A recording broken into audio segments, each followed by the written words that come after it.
Oke, selamat pagi Pak Irfan Ganjar ya. Ini dengan pretest di angka 40 ya. Nilainya sangat mencengangkan sekali ya Pak Irfan. Memuaskan. Memuaskan. Di sini yang pertama, tujuan dari defensive drafting adalah seperti yang tertulis di bawah ini. Berarti kan di sini ada tulisan kecuali. Untuk jawaban Pak Irfan memang betul, benar ya. Tetapi di sini itu meminta yang tidak termasuk ya, yang tidak termasuk dari defensive drafting ya, adalah agar tidak sebagai penyelamat kecelakaan lalu lintas. Harusnya itu jawabannya D ya. Oke, saya jelaskan defensive drafting. Nah, defensive drafting tujuannya adalah 3 poin. Yang pertama, tidak menjadi penyebab kecelakaan, tidak menjadi pemicu kecelakaan, tidak terlibat dalam kecelakaan ya. Arti dari defensif itu adalah perilaku pengemudi yang menerapkan metode safety driving hingga mampu mengidentifikasi bahaya dengan mengambil resiko yang paling rendah ya. Nah, untuk di poin yang keempat, jaga jarak aman iring. Di sini pun masih salah. Padahal ini sudah beberapa kali, sudah sering kan saya jelaskan. Dan Pak Irfan ini bukan baru, sebenarnya sudah hafal. Jaga jarak iring aman itu adalah dengan metode waktu ya. Mungkin dulu itu kita menggunakan dengan metode kecepatan ya.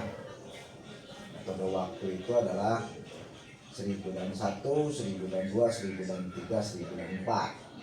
Cara prakteknya Pak Irfan sudah hafal atau belum? Ini ilustrasinya nih, saya kasih ilustrasi ini ya. Pada saat Pak Irfan berkendara, kita berhitung 1001, 1002, 1003. Ternyata kita sudah terlalu rapat dengan kendaraan yang berada di depan kita. Berarti kita harus mengurangi kecepatan ya.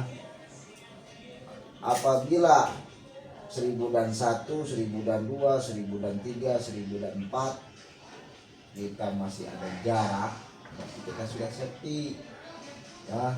Tujuannya adalah apabila si kendaraan yang di depan kita ini berhenti secara mendadak, kita masih memiliki ruangan untuk menghindari supaya tidak terjadi tabrakan ya.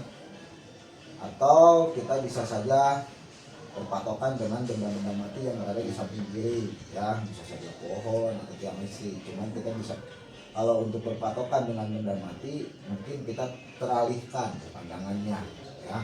Jadi akuratnya kita berhitung saja saat mengemudi, karena saat kita berhitung itu ada durasi waktu ya, ada durasi waktu beberapa detik.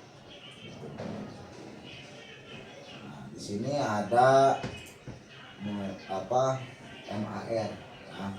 Arti dari MAR itu adalah melihat, menganalisa reaksi untuk R-nya ya. Cara penggunaan rumus ini tahu? Belum. Berarti selama ini Pak Irfan saat mendahului asal-asalan berarti ya. Asal belok apa gimana? Salah itu berarti ya. Nah, ini rumus MAR itu adalah berarti pada saat driver mau mendahului itu yang dilihat itu berarti area mana dulu terlebih dahulu. Spion kanan. Berarti yang dilihat itu spion kanan, tujuannya melihat apa? Situasi di belakang. Nah, situasi di belakang kita apa, sudah aman atau belum ya. Apabila sudah aman, berarti kita melanjutkan untuk melihat situasi di depan ya, depan aman atau belum. Apabila sudah aman, berarti kita bergeser sedikit Ke kanan. ya, ke kanan dan memberikan lampu sen ya, memberikan tanda sebelah klakson. Baru kita lari ke analisa ya. Nah, kita harus menganalisa berapa sih kecepatan yang kita mau tambah ya. Kalau di kendaraan yang mau kita dahului kecepatannya 20 km per jam, berarti kita menambahnya antara 20 sampai 35 ya. Untuk menganalisa, berarti analisa dulu berapa panjang kendaraan yang kita kendarakan, yang kemudikan, atau berapa panjangnya kendaraan yang kita dahului. Ya. Apabila analisanya sudah tepat, berarti kita baru ke aksi mendahului, itu rumus MAR itu. Nah, kenapa kita harus menggunakan rumus MAR? Yang pertama, tujuan melihat kita di belakang ini kenapa? Biasanya pada saat kita mendahului, dengan secara tiba-tiba instan itu ada pengendara roda 2 dari arah belakang kita yang itu yang paling bahaya. Pada saat kita masuk, dia sudah lebih dulu masuk, akhirnya dia ke senggol. Ya. Dan kenapa kita dilarang untuk mendahului pada saat mau masuk ke tikungan, atau pada saat kita mendahului kendaraan lain yang kecepatannya sudah lebih dari 20 km per jam. Ya. Pada dasarnya di Indonesia ini kita diwajibkan untuk antri, ya, untuk saling mendahului. Tuh.